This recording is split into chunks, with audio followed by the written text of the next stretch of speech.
இனிமே கண்ணை மூடிட்டு கடலை எண்ணெய் வாங்கலாம். ஏன்னா மந்த்ரா கடலை எண்ணெய் இதயத்தின் தயாரிப்பு. மத்திய பிரதேச மாநிலம் தார் மாவட்டத்தில் பழமை வாய்ந்த கட்டடத்தை இந்திய தொல்லியல் துறை பராமரித்து வருகிறது.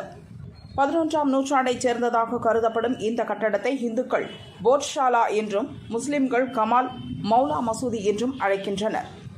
இங்கு சரஸ்வதி கோயில் இருந்ததாக இந்துக்கள் கூறுகின்றனர். இது மசூதிதான் என முஸ்லிம்கள் கூறுகின்றனர். இரு தரப்பினரிடையே 100 ஆண்டுகளுக்கு மேலாக பிரச்சினை இருந்து வருகிறது. ஆண்டுதோறும் வசந்த பஞ்சமி தினத்திலும் மற்றும் வாரந்தோறும் செவ்வாய்க்கிழமையிலும் இந்துக்கள் வழிபாடு நடத்தவும் வெள்ளிக்கிழமைகளில் முஸ்லிம்கள் தொழுகை நடத்தவும் தொல்லியல் துறை அனுமதி அளித்துள்ளது. இந்நிலையில் போட்ஷாலாவை இந்து கோவில்தான் என அறிவிக்க கோரி இந்துக்கள் தரப்பில் இந்தூர் ஹைகோர்ட்டில் வழக்கு தொடரப்பட்டது.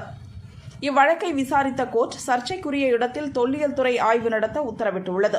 இந்திய தொல்லியல் துறை இயக்குநர், கூடுதல் இயக்குநர் தலைமையிலான 5 பேர் அடங்கிய குழு இந்த ஆய்வை நடத்த வேண்டும்.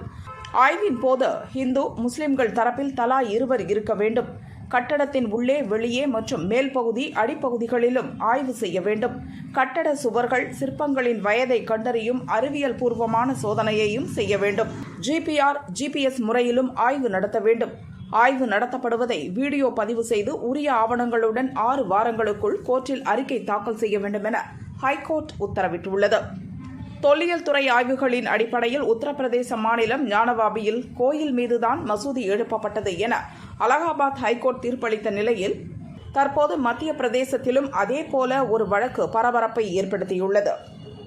दोनों पक्षों को सुनने के बाद हमने मांग रखी थी और मैंने बहस की थी इंदौर हाईकोर्ट के सामने कि यहाँ पे ASI द्वारा सर्वेक्षण होना चाहिए और आज इंदौर हाईकोर्ट ने ASI सर्वे का आदेश दे दिया है. माननीय इंदौर हाईकोर्ट ने GPR सर्वे के द्वारा, GPS सर्वे के द्वारा, एक्सकेवेशन के द्वारा, डेटिंग मेथड्स के द्वारा इस सर्वे को करने के लिए कहा है और साथ ही साथ ASI की 5 मेंबर की टीम बनाई है जिसको हेड करेंगे ASI के डायरेक्टर या एडिशनल डायरेक्टर और सारे सीनियर मेंबर्स की टीम 5 सदस्यीय टीम होगी जो ये सर्वे करेगी और 6 हफ्ते के अंदर माननीय इंदौर हाईकोर्ट सामने रिपोर्ट सबमिट करेगी.